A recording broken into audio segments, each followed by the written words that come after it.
Hello teachers, and welcome to our latest Techie T-Word tutorial. This tutorial is going to teach you how to manage your online scheduler for SCP conferences. During the sign-up weeks that will begin this Wednesday, we will actually see up here a big banner that says sign up for your SCP conference online now. I can't put that up yet because parents would think that they can sign up for their SCP conferences and they can't until the window opens this Wednesday. For us to access it when the window is not open, we're going to go to our backstage section of the web page. If you remember, that's by simply clicking on our little Thunderbird icon over here, and then it takes us to the backstage section of our Truman web page. Today we're going to focus on the SEP conference sign up link, which is right over here, and we'll leave this up permanently, not just when we're during a window of SEP conference sign up. If I click on that, it takes me to a page that looks like this. There are some teacher instructions that you might want to print off that walks you through the same thing I'm showing you, and also some examples of the parent letters we will be sending home. We're going to go to the official scheduler link right here. It says online scheduler link. This is the same link that the banner will take the parents to when the window is open, but we can access it anytime from our backstage section. On this page, the parents will see that they have a location. They can choose our school, Harry S. Truman Elementary, or also if they're coming back after the fact, they can view or delete an existing appointment simply by putting in their confirmation number. We're not going to do either of those things. Instead, we're going to go to this button up here that says Teachers. If I click on that, it will take me to the Teacher Login section. Now, to log in from here, you simply need to use your email address, and the first time your password will be your last name. I'm going to use Mrs. Fulmer as an example here today. Thank you, Mrs. Fulmer. And the password being her last name, and that will only be her password the first time. She's going to change it to something else thereafter. I can then click on Login, and your first screen is going to look like this. It says the new password the first time, and we've got to change it to something new. Mrs. Fulmer, I'll change it back to your last name after this so that you can access it the way the tutorial shows. Second grade, Mrs., and you can change this how you're going to want it to look for the parents when they see it. In this section here, you can add in your room number so they know where to come and find you. Mrs. Fulmer's room number is room 35. Then it says show name on parent selection screen, and it's defaulted to yes. Should students attend this conference, also defaulted to yes, and use the school-wide schedule, that's also a yes. Let me clarify what each one of these is.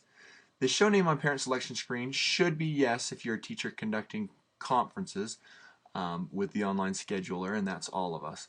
The student attending the conference, yes, they all should be attending the conference.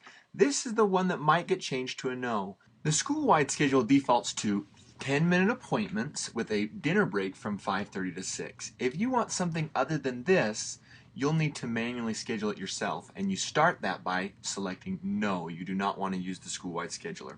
Keep in mind, 15-minute appointments with a dinner break from 5:30 to 6 gives you a total of 24 slots. If you skip over the dinner break, it can go up as high as 28 slots. The 10-minute appointments gives you a potential of 36 slots, and that might be what's needed when we have some of our classes of 29, 30, and 31. Right now I've selected everything I need to on this portion, so I can go ahead and hit Change Info. At this point, you're going to see the current schedule for Mrs. Fulmer's class. You'll notice it defaults to the school-wide schedule, which are the 10-minute appointments with the half-hour break from 5:30 to 6. Also, you'll see all the slots saying available because we've just started and no one else has signed up. As the teacher, before I have this available for parents to log in, there might be some things I want to get adjusted. I can decide a block of time that I do not want parents to have the opportunity to sign up for. All I need to do that is to click on the available, and it will switch it to blocked out. For example, if I'm planning to schedule a student at 5 o'clock who I know will need a little more time than the 10 minutes and maybe even a 20-minute appointment, I can go to the 5:10 slot where it says available, click on it. It's going to ask me, am I sure I want to do this? I hit OK, and it's going to switch the 5:10 appointment to blocked out. parents simply won't have the opportunity to sign up for that slot.